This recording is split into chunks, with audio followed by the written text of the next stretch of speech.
What if I told you that fear, the very force you have been taught to avoid, suppress and run from, is the only path to power? You have been raised in a culture that worships comfort, that glorifies safety, that feeds you lullabies about courage as if it were something gifted to you at birth. They tell you fearlessness comes from being protected, loved, sheltered by the collective. But I tell you now, this is a lie. Fear does not vanish because you close your eyes to it. Fear does not dissolve because you surround yourself with applause. Fear sits in the shadows, coiled and patient, waiting for the day when life strips away the illusions you cling to. That day comes for every man, and on that day, you will either bend or you will rise beyond the chains of your trembling nature. To be fearless is not to be born without fear. It is to conquer it, to master it, to wield it like a sword while others collapse beneath its weight. Understand this: men do not fail because the world is cruel. They fail because they never learn to rule their own terror. The masses whisper their secrets to fear and then bow before it, living lives of hesitation, postponement, and excuses. They tremble before the disapproval of others and call it humility. They cling to fragile friendships, terrified of solitude, and call it loyalty. They stifle their desires, fearing judgment, and call it morality. But mark this well, these are not virtues, they are prisons. Fear rules them in silence, and they mistake their chains for nobility. It is much safer to be feared than loved, Machiavelli once said. And this truth does not apply only to rulers, it applies to the man himself. If you cannot make fear serve you, you will forever serve it. Picture the gladiator in the arena. His heart races as the crowd roars, as steel glints beneath the sun. Fear surges through his veins, threatening to paralyze him. The weak man begs for it to go away, to be spared from its grip. But the strong man does not flee from it, he sharpens it. He lets fear heighten his senses, quicken his reflexes, fuel his strike. His opponent is not the beast in front of him, it is the dread that whispers, "You cannot win." And when he silences that voice, when he turns dread into fire, he becomes untouchable. That is fearlessness, not the absence of fear, but the domination of it. Those who learn this rise, those who don't are devoured, not by lions or blades, but by their own trembling spirit. You see, society will tell you that fear is your enemy. But fear is not the enemy, it is the forge. Without fear, you are soft, untested, and brittle. Without fear, your victories mean nothing, for you have never faced an enemy worthy of you. To be fearless is to step willingly into the fire that others spend their lives avoiding. Men who build empires, men who command nations, men whose names echo across centuries, none of them were free of fear. They were men who stared into the abyss and did not turn away.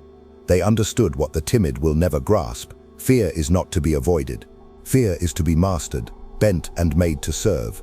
Fear makes you sharper than comfort ever could. Fear is the architect of strength. And yet most men are cowards dressed in borrowed bravery. They chant slogans about courage while hiding in the crowd, hoping never to be tested. They boast of fearlessness while depending on the approval of others to feel alive. They mask their insecurities with smiles, with shallow displays, with constant noise. But strip them of their audience. Remove the safety of their circle, and they wither. Their supposed courage is nothing but borrowed light, extinguished the moment darkness falls. They fear silence. They fear solitude. They fear the judgment of others more than they fear wasting their lives. And in this they reveal the truth. They are not men, but slaves. Slaves to perception, slaves to weakness, slaves to fear. But you, if you are listening, must rise above this. Fearlessness is not given to you, it is taken. It is carved into your soul, through discipline, through silence, through the ruthless stripping away of weakness. The man who wishes to be fearless must kill the part of himself that craves safety. He must bury the need for applause, for permission, for sympathy. He must face fear as one faces an enemy on the battlefield, not with trembling hands, but with cold precision. The timid will tell you this is cruelty, they will call it madness, but it is clarity, for until you confront fear directly, until you strip it of its power, it will forever haunt you, forever dictate the limits of your life. Do not confuse this with recklessness. Fearlessness is not the blind leap of the fool who ignores danger. It is the calculated step of the strategist who knows danger intimately and refuses to bow to it. The reckless man dies for nothing. The fearless man lives as if death itself could not stop him. He calculates, he adapts, he bends fear into fuel. This is why the fox survives traps, and the lion scatters the wolves. Each understands fear, each uses it as a tool, each stands unmoved while the herd panics. To master fear is to master perception itself, yours and theirs. And the man who appears fearless, whether truly or not, commands respect, obedience, and dread. Everyone sees what you appear to be, few experience what you truly are. So let fear build your mask, not break it. And so I ask you this. What if everything you thought about fear was wrong? What if the very thing you run from is the key to becoming untouchable? What if the secret of power, the secret of greatness, the secret of liberation, is not found in escaping fear but in commanding it? Here's the part no one admits. Fear will never leave you, but the man who bends it to his will becomes something greater than fearless. He becomes inevitable. The greatest illusion you have been taught is that fearlessness is a gift reserved for the chosen few, when in truth it is a discipline, a craft, a weapon forged through fire and sharpened on the whetstone of experience. Men beg for courage as if it were alms from the gods, yet the fearless man knows it is not prayed for, it is taken by force. This is why the masses fail. They treat fear as an intruder, unwelcome and foreign, instead of the constant companion it truly is. And when the storm comes, when life tears away their fragile scaffolds of security, they collapse.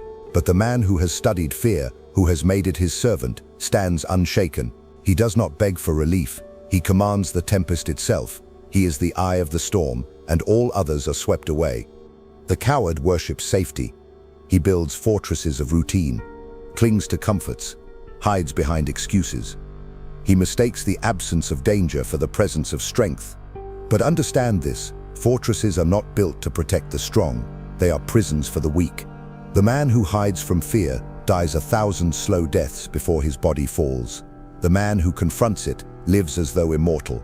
When Machiavelli observed that it is better to be feared than loved, he was not merely speaking of rulers, he was speaking of the condition of man himself. To command others, one must first command the tyrant within, and fear is the most cunning tyrant you will ever face. Consider the general before battle. He feels the weight of the moment, the gnawing possibility of defeat. His soldiers look to him, their courage fragile, their resolve dependent on his demeanor. If he falters, the army collapses. If he stands firm, even in terror, his very posture ignites them. Fear whispers to him of retreat, of hesitation. But if he bows to it, his men die, his cause crumbles, his name is forgotten. If he rises above it, if he masters the fire that burns in his chest, he not only survives, he bends the destiny of nations. The same law applies to you. Fear is the battlefield of your daily life, and how you carry yourself upon it will determine whether you are remembered or erased. Do not believe the lie that fear is conquered once and for all. No, fear evolves as you evolve. It grows with your ambitions. A child fears the dark. A youth fears rejection. A man fears failure, humiliation, loss of status. And the higher you rise, the more insidious fear becomes. The ruler does not fear poverty, he fears betrayal. The general does not fear obscurity, he fears disgrace. The king does not fear death, he fears being forgotten. Fear wears many masks, but its essence is unchanged. It seeks to limit you. To be fearless is not to annihilate it once, but to battle it daily, to strip its disguises, and to stand unflinching before each of its faces. Most men will never understand this. They will forever be ruled by unspoken terrors, chained by their need for approval, paralyzed by what they imagine others will think. They will never confess it, but it governs them. They hide behind morality when it is cowardice, behind humility when it is fear of rejection, behind prudence when it is dread of risk. But the fearless man unmasks these lies. He sees the game for what it is. He knows that appearances matter, but he does not confuse them for reality. He wears masks when they serve him, but beneath them he is unshaken. His fear is not his master, it is his shadow. And this is why the fearless man is dangerous. He cannot be manipulated by shame, because he has already endured solitude. He cannot be broken by rejection, because he has already faced the void alone. He cannot be silenced by threats, because he has already stared at death and found it wanting. The man who cannot be ruled by fear cannot be ruled by anyone. He is not reckless, he is untouchable. His enemies misjudge him, thinking he feels as they do, that he trembles as they tremble. They reach for the levers of fear to pull him down, only to discover the cords are severed. And in that moment, their own fear multiplies, for nothing terrifies a man more than the presence of one who does not flinch. So I tell you this now, if you wish to be fearless, you must meet fear face to face. Do not flee from it. Do not beg it to leave you. Walk into the chamber of your dread, lock the doors behind you, and remain until it bows. Strip yourself of excuses. Strip yourself of the crowd's protection. Strip yourself of false courage and stand naked before it. There, in that silence, you will discover the truth. Fear is not the end of you, it is the beginning of your strength. But what happens when you kill the part of you that trembles and step forward as if you were born for the storm? The moment you decide to cross the threshold, you step into a realm where most men dare not tread. It is the place where fear is no longer an enemy you avoid, but the crucible that remakes you. Here, the air is heavy, the silence suffocating, the path uncertain. The herd will scream at you to turn back, to stay where it is safe, to remain with them in their dim circle of comfort. But know this, the path to fearlessness is never walked in crowds. It is a solitary march, where you abandon the applause of the many for the respect of the few. And when you take this step, you feel the weight of isolation pressing on your shoulders. This is the price of entry. Those who crave approval will retreat. Those who crave power will continue forward. It is here that the true enemy reveals itself. Hesitation. Hesitation is the brother of fear, whispering softly, convincing you that delay is wisdom, that stalling is strategy, that tomorrow is the proper time. But hesitation is death dressed in disguise. The man who waits for courage will never act. The man who demands certainty before stepping forward will remain in chains forever. Machiavelli himself warned that fortune is a woman, and she favors the bold. Fortune does not bend to those who linger, it bends to those who seize. The man who conquers fear does not wait until he feels ready. He moves, and in moving he becomes ready. Picture the soldier at the gates of the enemy city. His hands tremble as he holds the torch to burn them down. If he waits, the enemy rallies. If he falters, his comrades die. Hesitation destroys him more thoroughly than any blade could. And yet if he acts, if he pushes through the pounding in his chest, if he does what fear insists he cannot, he becomes the instrument of victory. This is the law you must carve into your soul. Fear will lie to you about tomorrow. It will whisper that you need more preparation, more certainty, more time. The fearless man knows the truth. You need only decision. Everything else is born in the fire of the moment. Crossing the threshold is terrifying because it is final. Once you step beyond it, there is no turning back. Weak men hate this, for they love retreat. They love escape routes, second chances, the illusion of safety. But the fearless man burns his ships. He looks at fear and declares, there will be no return. Retreat is dead. Hesitation is buried. Only forward remains. And in that act, he finds a strength that no prayer, no comfort, no applause could ever give. The man who leaves himself no escape becomes a man who cannot be stopped. He may stumble, he may bleed, but he will not break. This is why fearlessness is feared. Not because the fearless man is reckless, but because he is committed beyond recall. His enemies still hope for hesitation in him, still expect him to flinch as they would. When he does not, their confidence collapses. They see in him a creature they cannot predict, a man who has crossed a line they have never dared to approach. He has killed the option of retreat. He has severed the ties to the herd. He has chosen the narrow road where only wolves walk. And because of this, he cannot be controlled by their threats, bribed by their promises, or distracted by their noise. He has passed through the fire and emerged untouched. But understand this clearly. Once you cross, life will test you with trials designed to break the timid. You will lose allies who reveal themselves as cowards. You will face failures that expose the weakness of your old self. You will be abandoned, ridiculed, even despised. And yet, this is the purification. Fearlessness does not grow in safety. It grows in betrayal, in solitude, in loss. The weak will call this cruelty. They will tell you it is unfair. But the fearless man smiles because he knows that each trial strips away weakness. Each wound hardens his armor. Each loss makes him more untouchable. Fear cannot be destroyed in the abstract. It must be drowned in fire and tested on the battlefield of life. So ask yourself now, are you willing to cross? Are you willing to abandon the false safety of hesitation, to burn your ships, to kill the retreating part of yourself? Are you willing to walk into the wilderness of solitude, where no one will applaud you, where every voice tells you to turn back? Because only there, beyond the threshold, does fearlessness begin. And what awaits on the other side is not comfort, but transformation. But here's the truth most men cannot face. Once you take that step, you will never belong to the herd again. You will become something else, something dangerous, something free. And what happens when the world finally realizes that you cannot be ruled even by fear itself? And now the trials begin. This is where most men are broken, not by the weight of their enemies, but by the weight of their own weakness. You will see them stumble when applause is withdrawn, when silence greets their efforts, when the world refuses to crown them with validation. They will call this injustice, but it is nothing more than exposure. Fear unmasks them. Without the crutch of approval, without the illusion of safety, they reveal what they always were: fragile, desperate, hollow. It is in failure that the true nature of a man is revealed, and most, when stripped of illusions, are nothing more than frightened children dressed in borrowed confidence. Consider the man who thrives only when others cheer him. Remove the crowd, and he is undone. His courage was never his own. It was borrowed from the herd.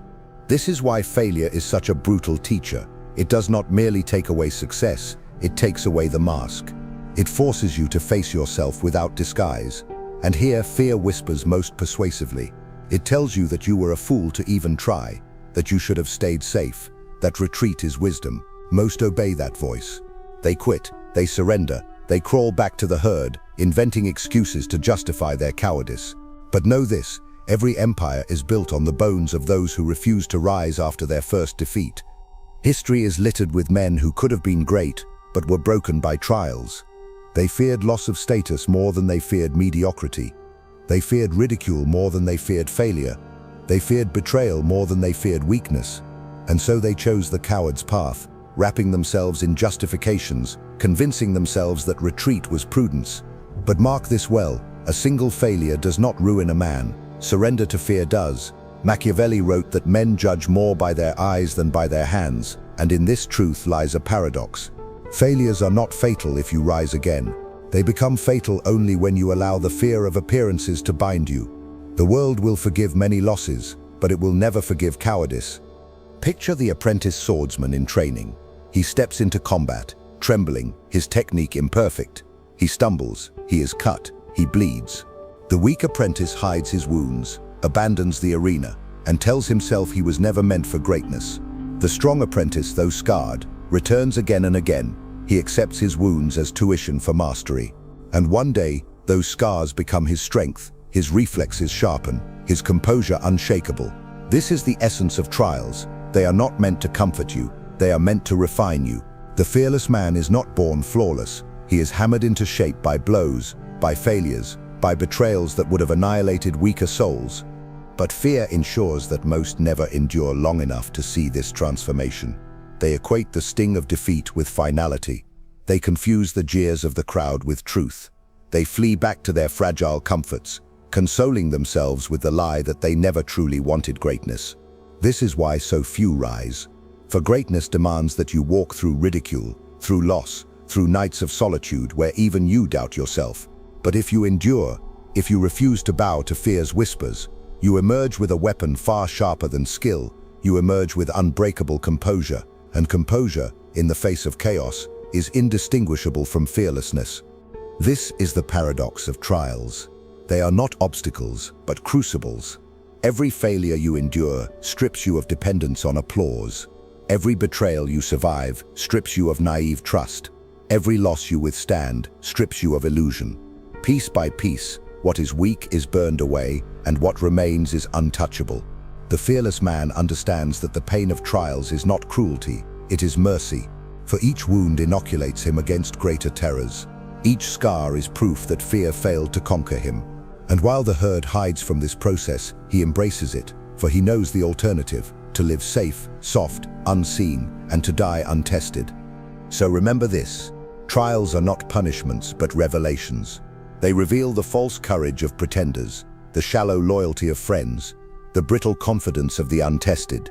They will strip you, humiliate you, even crush you. But if you rise, you will not be the same man who fell. You will be stronger, colder, sharper. You will begin to glimpse the outline of fearlessness taking shape within you. And the question that remains is this: how many trials can you endure before you no longer recognize the trembling man you once were? What happens when failure itself becomes your servant and fear discovers it can no longer command you? Growth demands tools, not slogans. You have crossed the threshold and tasted the sting of trials. Now you begin the craft, the deliberate acquisition of skills that make fear your instrument. The first skill is composure on command. Composure is not a mood, it is a posture of sovereignty. It starts before speech, before action, in the small invisible disciplines that the crowd neglects: the stilling of the face, the quieting of the eyes, the relaxation of the jaw, the slow measured breath that refuses to accelerate just because the room does. Weak men pant with the herd. The fearless regulate the herd by refusing to pant. When the pulse rises, you lengthen the exhale. When voices climb, you lower yours. When chaos demands speed, you move half a beat slower. This is not performance, it is control. And control, felt by those who watch you, becomes pressure they cannot explain and cannot resist. The second skill is the law of silence. Treat words as coinage and scarcity as power. Speak to define terms, to set frames, to issue decisions, never to soothe your insecurity. Resist the urge to fill the air. Silence is not emptiness. It is a mirror that forces others to see themselves. In negotiation, hold the pause an inch past comfortable. The undisciplined will volunteer information to escape it. In conflict, answer a provocation with stillness. The impulsive expose their true position. In leadership, ask for fewer reports and demand clearer outcomes. The room will discover that brevity is clarity. Mark this well: men drown in their own explanations. You will not. You will say less, and because you say less, your words will weigh more, and because they weigh more, they will move the table while others merely decorate it. The third skill is deliberate exposure, the forging of tolerance through measured contact with fear. Do not chase madness, calibrate dosage. Build a ladder of controlled ordeals and climb it with precision. Hold the difficult eye contact one breath longer. Make the hard phone call in the next minute, not the next day. Enter the hostile room first and choose the seat that centers the sightlines. Publish the decision before you feel ready, and let readiness be borne by consequence. Imagine a swordsman extending his parries 1 inch beyond comfort until his forearm hums with fatigue. The inch becomes habit, habit becomes reach, reach becomes authority. The man who designs his exposures grows. The man who waits for courage shrinks. Fortune does not approach the seated man. She tests the one already moving. The fourth skill is the mask, the trained neutrality that keeps your enemies guessing and your allies steady. Everyone sees what you appear to be. Few experience what you are. Therefore, design the appearance that serves your aims. A calm face disarms panic. A measured nod buys time. A slight forward lean at the right sentence signals resolve without waste. Never let your features negotiate against you. Practice this in low-stakes rooms until it becomes your default in high-stakes rooms. Learn the economy of motion. No fidgeting, no redundant gestures, no frantic transitions. The mask is not deceit, it is armor. The man who enters conflict unarmored demands that the world consider his feelings. The world has other business. You are not here to be understood. You are here to be effective. The fifth skill is fieldcraft, the arranging of environments to bias outcomes. Arrive early and own the geometry of the room, back to the wall, line of sight to the entrance, light behind you so others must squint to read you. Set the cadence of meetings. Begin exactly on time, end 2 minutes early, and never let the final word be a question. Control your inputs. Fewer voices, tighter loops, clean data. Design your day so the highest friction task occurs before the world can interfere.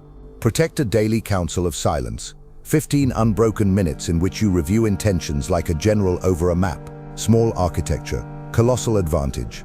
You are not at the mercy of circumstances. Circumstances are at the mercy of your arrangements. The sixth skill is the triad of drills: body, mind, strategy. For the body, choose a brief practice that hardens the will on command. Cold water at dawn, a weighted carry at dusk, a still hold beyond comfort until the shake subsides. The point is not athletics, the point is obedience to yourself. For the mind, copy a hard maxim by hand each day until it enters the blood. Do the harm at once, distribute benefits slowly, appear merciful, be prepared for necessity, never trade long power for short applause. For strategy, write one decisive move you would make if you feared nothing, then take its smallest executable slice before nightfall. The triad is not heroic, it is relentless. Enough of it compounded makes you the man who does the difficult things as a matter of routine, and routine is how terror loses jurisdiction. The seventh skill is the mirror effect, using your unreadability to pull confessions and concessions. When you enter a room as a question rather than an answer, lesser men rush to define you to soothe themselves. Let them. The talkative will reveal their ambitions, their alliances, their insecurities. The arrogant will show you where they are hollow. The anxious will offer you leverage in exchange for relief. Your restraint becomes a vacuum that draws truth out of others. You do not threaten, you do not plead, you do not perform. You let silence harvest, and then you place your pieces with a surgeon's calm. Understand this. Most victories are decided before the signature, in the asymmetry of what each side knows. Your calm collects, their noise spends. Your patience compounds, their urgency devalues. This is finance for power. Soon these skills begin to stitch into a single fabric. Your breath governs your voice governs the room, your silence governs their disclosures, your mask governs their imaginations, your fieldcraft governs the odds, your drills govern your spine, your mirror governs their need to be seen. Fear does not vanish, it is absorbed, its energy redirected like a river into the channels you have carved. You become the man who walks into volatile space and lowers volatility by existing, the man who makes others reconsider rashness, the man whose presence turns loud rooms careful. But here is the part most people miss. Once you grow these skills, the world will offer you comfort as a bribe to abandon them. What will you do when the reward for your discipline is the temptation to become soft again? Death is required before rebirth.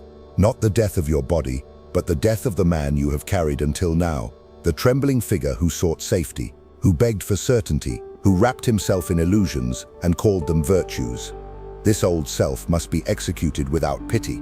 If you hesitate, if you allow him to linger in the corners of your mind, he will return at the hour of weakness to drag you back into mediocrity. To become fearless, you must stage a quiet assassination within. You must betray the softer version of yourself as ruthlessly as Caesar Borgia betrayed his brother. It is not cruelty, it is necessity. Mercy toward weakness is treason against your destiny. Think of it as a public execution inside your own soul. Machiavelli wrote of the spectacle of cruelty used wisely, swift, decisive, and unforgettable. So must you act with yourself. Drag the weak self into the square of your consciousness. Expose his excuses, his addictions to approval, his trembling reliance on applause. Display him, then strike. Remove his crown, strip his robes, silence his voice. This death must be final, for as long as he breathes, you are compromised. The rebirth of the fearless man demands that the weak one be buried with no possibility of resurrection. Do all the harm at once, Machiavelli advised, and here the harm is against the part of you that has kept you small. But do not imagine this rebirth is gentle.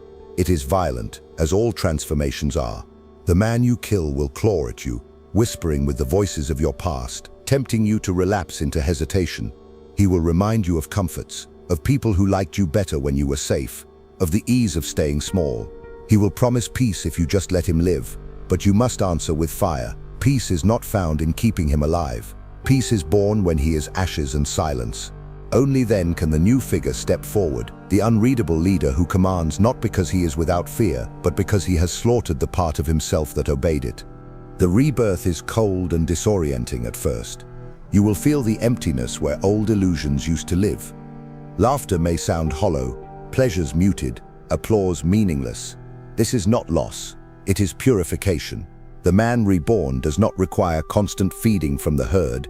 He does not tremble when alone. He does not collapse when misunderstood. He stands in solitude like a fortress, drawing strength not from noise but from silence. What others call loneliness, he calls sovereignty. What others call cruelty, he calls clarity. And in this clarity, he discovers what most will never see. Fear is no longer his master, it is his servant. This is the moment of danger. The man reborn may be mistaken for cold, detached, even monstrous. Let them think so. Appearances matter more than reality, and the reality is this: their judgment no longer defines you. You are no longer enslaved to their opinions. no longer compelled by their approval. And in this unreadability lies power. The reborn man becomes a mirror. Others project their fears onto him. They tremble before what they cannot read. They whisper about his strength, his cruelty, his mystique, and each whisper multiplies his influence. He does not need to speak often, his silence speaks for him. He does not need to prove courage, his composure proves it. He does not need to seek fearlessness, it radiates from him as naturally as breath. But here lies the hardest truth. Rebirth demands that you accept being hated. Fearlessness will not make you beloved, it will make you dangerous. The herd will resent you for breaking free. They will call you arrogant, unfeeling, ruthless. They will whisper that you have changed, and they will be right. You have changed. You have crossed through fire, buried your weaker self, and emerged untouchable. They hate you because you remind them of what they refused to do, but this hatred is proof that your rebirth is real. A man still seeking love has not yet killed his weakness. Only the man who endures hatred without breaking can call himself reborn. So I ask you now, are you prepared to commit the murder that will set you free? Can you drag your weaker self into the square and cut him down without hesitation? Can you bury him so deeply that he can never rise again? Because until you do, you remain divided. But once you act, once you kill the trembling version of yourself, you will emerge as something new, something the herd cannot touch, cannot control, cannot predict. And what happens when the man they once dismissed returns as the one they now fear? Revelation does not arrive with trumpets, it arrives in silence. It is the moment you realize that fear, the force that once ruled you, has become your tool. You no longer scramble to escape it, you no longer beg for its absence. You wear it like a cloak, unseen by most, but heavy with authority. This is the hidden principle that the masses will never grasp.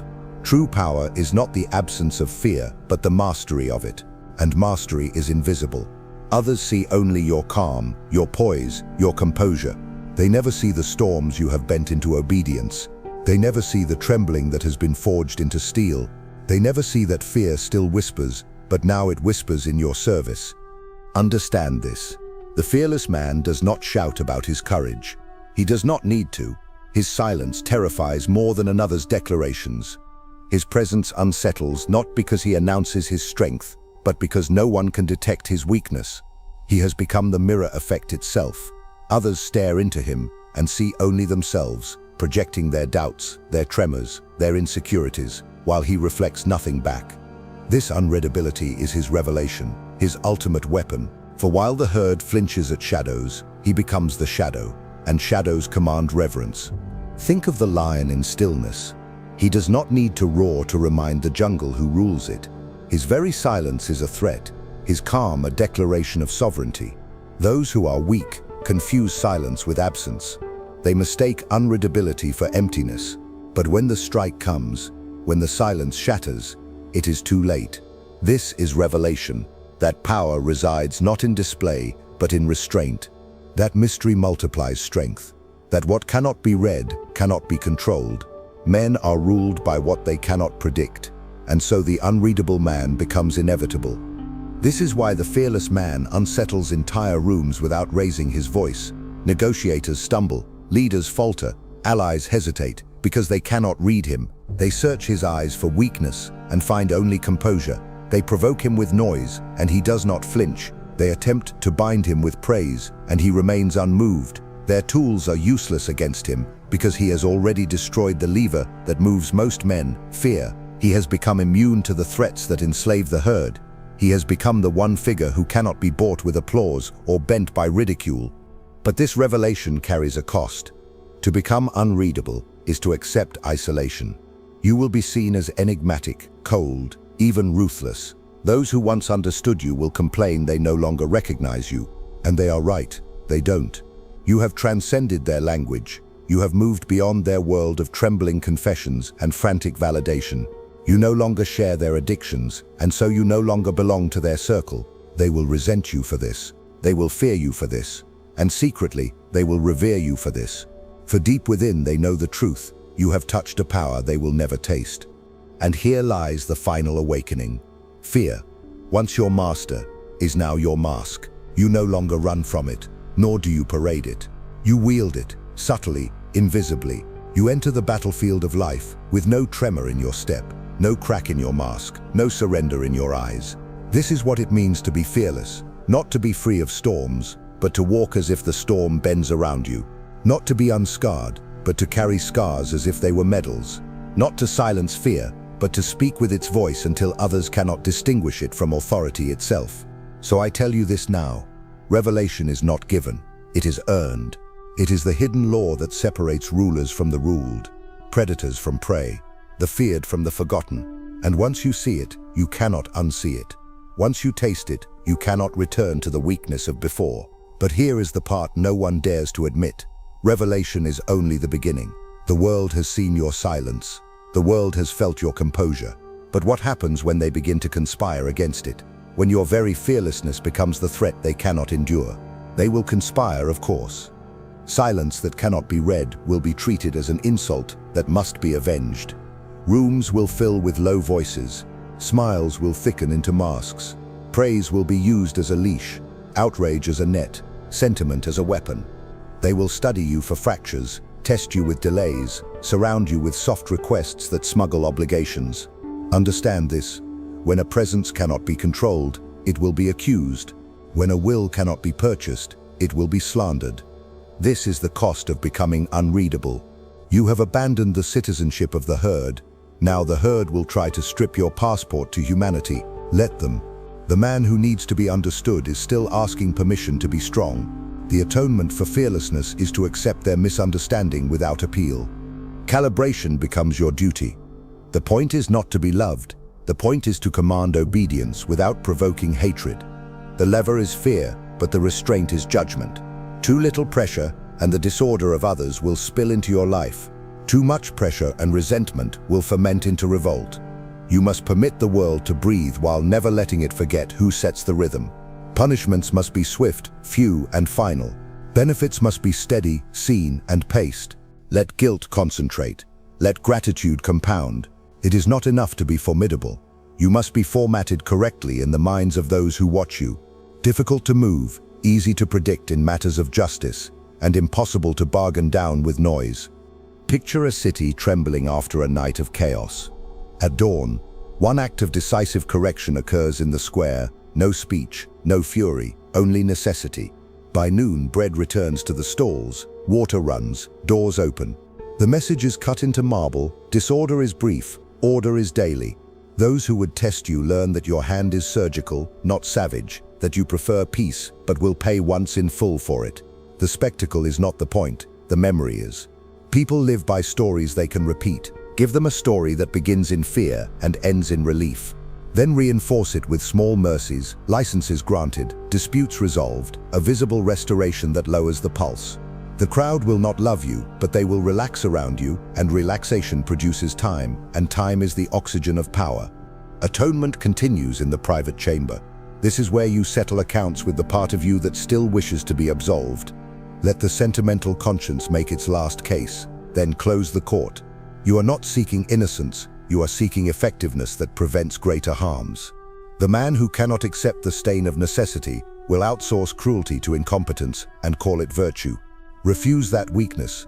Build an inner rule. Harm, when demanded by order, must be exact and final. Kindness, when chosen, must be real and never theatrical.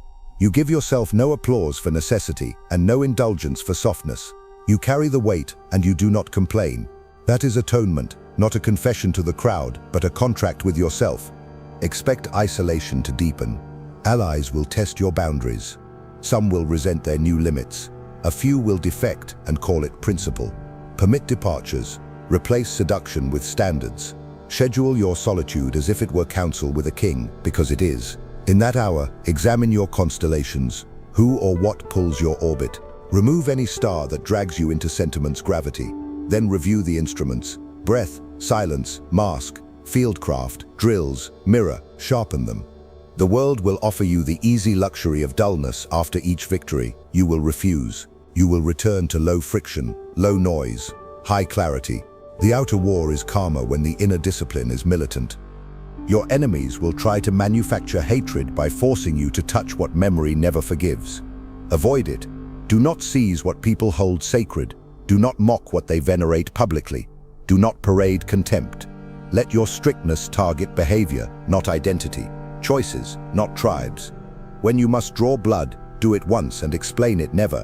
When you can grant relief, let someone else announce it while you simply allow it. Rotate faces near you so no single subordinate becomes the lightning rod for resentment or the bottleneck for influence. Divide ambition with work, bind loyalty with competence, and make replacement a policy, not an event. You are building a system whose temperament survives your absence. Only then does fearlessness become a structure, not a mood. Publicly, cultivate the rituals that signal order without inviting worship. Start on time, end early, show up rarely but with inevitability. When you appear, resolve something that has lingered too long. When you leave, let a quieter standard remain in your place. Fewer words, cleaner metrics, simpler rules. People will anchor to whatever is steady, be the metronome that insists on tempo while letting others play the notes. Announce little, deliver often, correct swiftly, forgive slowly. Offer small, consistent rain to the fields you need to grow, never flood them to buy applause. Resentment hates patience, it prefers loud gifts and louder debts. Deny it both. You will be called cold. Accept it. Warmth ungoverned becomes leakage. Leakage becomes leverage for lesser men. Instead, cultivate a narrower fire. Fidelity to outcomes. Protection of the worthy. Mercy where it strengthens the spine rather than dissolves it. There is a dignity in measured severity that children cannot recognize and cowards cannot bear. Hold it. In time, those who value order will shelter under your weather. Those who crave chaos will exhaust themselves on your walls. And you, balanced between dread and relief, will learn the higher art of rule to be necessary, not adored. This is the atonement of fearlessness. To live without the drug of approval, to bear the cost of necessity without theatrics, to arrange your power so that even your absence instructs. You have become the figure they cannot move, the calm that makes lesser storms look foolish. But the world never sleeps, and the orbit of power is never empty. The next test is not how you endure their hatred, it is how you turn your discipline into a weapon you can place in other hands without it mutinying against you. What happens when you begin to arm others with your composure, your silence, your mirror, and they start to become as unreadable as you? Now comes the gift, the return from the crucible, carrying something sharper than knowledge, heavier than experience. You carry a weapon that cannot be stolen, for it is not forged in iron but in discipline, the law of fear harnessed. This is what the herd does not understand. They think fearlessness is an aura, a mood, an accident of temperament. They do not see it for what it is, a system, a method, a framework that can be handed to those who will use it with precision. What you now hold is not a trick for survival, it is an arsenal for conquest. The first weapon is the frame. Every conversation, every conflict, every negotiation is a battlefield, and the first to set the frame controls the terms of victory. Speak early, define reality, and let others react to what you have already declared. If they attempt to shift it, do not resist with noise, resist with silence, the immovable pause that forces them to feel the weight of your definition. Most men fear silence and rush to fill it. Their own words betray them. You will not. You will guard your frame as a general guards the high ground. Those who control definitions control decisions, and those who control decisions control outcomes. The second weapon is unpredictability balanced by inevitability. You will never allow yourself to be read fully. Mystery is the shield that protects your power. Let them know you will act, but never how or when. Let your presence be felt as pressure in the air, but keep your methods veiled. Yet when the moment arrives, strike with inevitability. Swift, decisive, final. This balance of unreadable patience and undeniable execution creates dread in your enemies and trust in your allies. They will not know your timing, but they will know your results. And results, consistent and ruthless, are what breed authority. The third weapon is composure, as contagion. The herd is volatile, trembling, reactive. They mirror the strongest presence in the room. If you break, they shatter. If you steady, they harden. This is why your calm is more than personal discipline. It is a strategic gift. By carrying stillness into turbulence, you turn mobs into councils and panic into obedience. When others lose their breath, your measured silence forces their pulse to slow. Fear is contagious, but so is composure. The fearless man infects the world with his rhythm. This rhythm is what makes subordinates loyal, allies dependent, and enemies unsettled.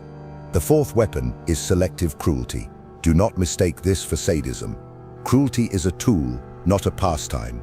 Used indiscriminately, it breeds revolt. Used precisely, it secures order. When betrayal emerges, correct it not with speeches, but with an act that requires no repetition. When disobedience threatens structure, end it before it multiplies. Make the punishment visible enough to instruct, but measured enough to preserve your image of justice. Remember, cruelty is merciful if it prevents greater chaos. Your enemies will brand you harsh. History will remember you stable. The weak fear cruelty, but the wise recognize it as economy, the swift cost that spares the endless drain of disorder. The fifth weapon is the economy of favors.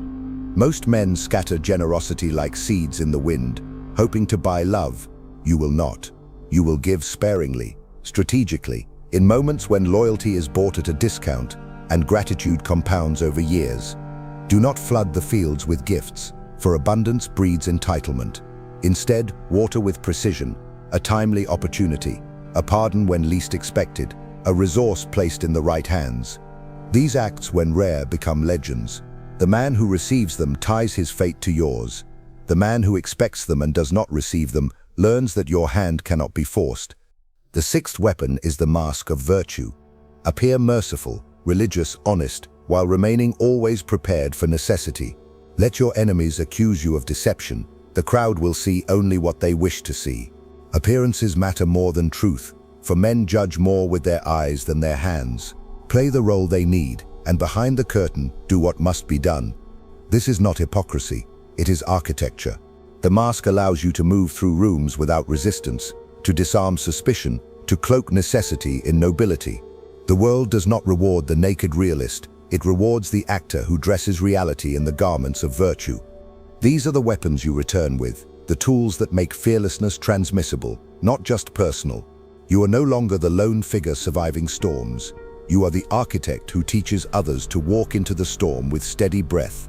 You are no longer simply unreadable. You are the builder of systems where unreadability becomes the standard. But understand the danger. Once you distribute weapons, others may sharpen them. Allies may grow powerful. Students may become rivals. The fearless man does not fear this. He expects it. For if you have built correctly, you remain the metronome that all others unconsciously follow, even when they imagine they have surpassed you. So the gift is clear. Fearlessness is not an ornament for your ego, but a law you can wield in every arena of modern life: boardrooms, negotiations, alliances, betrayals. It is not a feeling, it is an operating system. You have carried it back from the fire, and now you hold it before the world.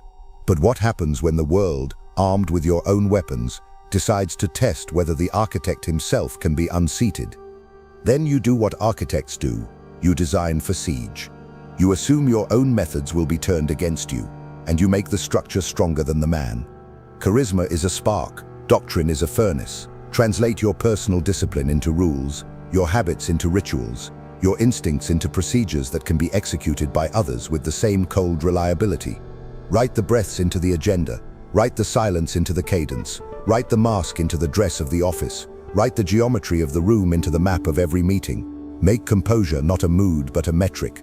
The world may assemble against you with noise and rumor, but a system does not tremble, it runs, and in running it outlasts storms that would have shattered any single will. Codify the law of fear harnessed. Establish the frame first in every encounter.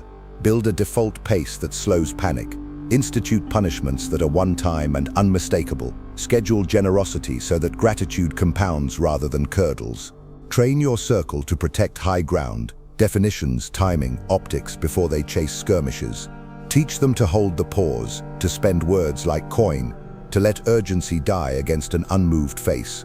Rotate responsibility so no single ambition becomes a bottleneck. The point is not to make many use, the point is to make a machine that behaves as you do when the pulse rises. The mask becomes a uniform, the mirror becomes a protocol, the fieldcraft becomes an operating manual. What began as a man's discipline becomes a culture's reflex. Then design succession as strategy, not sentiment. You are not immortal, make your influence so. Recruit those who are steadied by silence rather than intoxicated by attention. Advance the one who obeys tempo without being asked, who corrects quietly and credits quickly, who can be severe without theater. Give them authority in slices, And watch for leakage, vanity, cruelty, appetite. Replace early what will later betray you. Make replacement a policy. Show yourself rarely enough to remain inevitable, often enough to keep the standard alive. When you must withdraw, leave behind a metronome. Start on time, end early, say less, deliver more, correct swiftly. If your absence instructs, your presence will rule without speech. This is the return changed. You walk through familiar doors, and the rooms are smaller than you remember. Conversations that used to hook you glide off your armor. Old provocations arrive like slow birds and fall harmlessly at your feet. You feel the cool of solitude where discomfort used to live. Fear has become a cloak, not a chain. You wear it without spectacle. People sense it and reorganize themselves. The loud negotiate with their own echoes. The clever talk themselves into corners. The steady draw closer because steadiness recognizes its king. You no longer need the crowd to lift you. Your silence lifts the room. This is not detachment for its own sake. It is power arranged so that the world spends its energy while you conserve yours. And now the final surge. Imagine the city before dawn. Streets wet with last night's rain, banners hanging heavy, the square still. You step onto the stones and the market opens on time, though no one saw you give the order. In the distance, the hills hold the first line of light, like a drawn blade. A lion waits in tall grass without moving. A sea holds its anger under a flawless surface. A general traces a single arrow on a map and closes the case. Power is quiet, exactly when it is strongest. You do not raise your voice. The air lowers itself. You do not threaten. The memory of your corrections stands guard. You do not plead. Outcomes arrive as if earth had inclined to meet your stride. This is what fearlessness becomes when it is built into architecture. The weather obeys without knowing why. Remember where you began. They taught you to flee fear, to medicate it with praise, to hide from it behind soft words and softer routines. You took it into the square and made it kneel. You burned the ships of hesitation. You learned the breath that governs your pulse, the silence that governs their tongues, the mask that governs their imagination, the fieldcraft that governs the odds, the drills that govern your spine, the mirror that governs what others reveal. You did the harm at once, and the benefits slowly.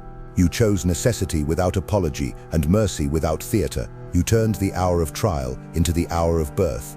And now you stand at the loop's beginning, with a different face, seeing the old world through the eyes of a ruler rather than a supplicant. Carry this forward, then. When rooms heat, you cool. When tempers rise, you slow the beat. When enemies combine, you refuse to be read. When betrayal threatens, you correct once and store the lesson in stone. When the crowd begs for spectacle, you deliver order. When fortune surges like a swollen river, you become the engineer who already raised the banks in winter. Let the world call you cold. A furnace is cold to the hand, yet it makes iron. Let them call you ruthless. A surgeon is ruthless to the tumor, so the man may live. Let them call you unreadable. A compass gives no speeches, and yet all maps submit to it. This is fearlessness returned to its origin. Not fire without smoke, but fire under glass, contained, directed, sovereign. If you've made it this far, it's because a part of you already carries the seed of fearlessness. A part of you has already realized that safety is an illusion, that to live seeking approval is to live as a prisoner. True freedom begins the moment you stop asking permission to exist. It begins the moment you choose yourself, even if it means walking alone into the dark. Now tell me in the comments, are you ready to be misunderstood, rejected, even hated because you refuse to kneel? Are you ready to step beyond fear, even if it costs you the comfort of the crowd? If this message struck you, if it woke something inside, write in the comments, I choose my courage. Let's see how many here are truly ready for this transformation. And don't forget, keep watching the next video. It matters more than you think, much more than you imagine. See you there.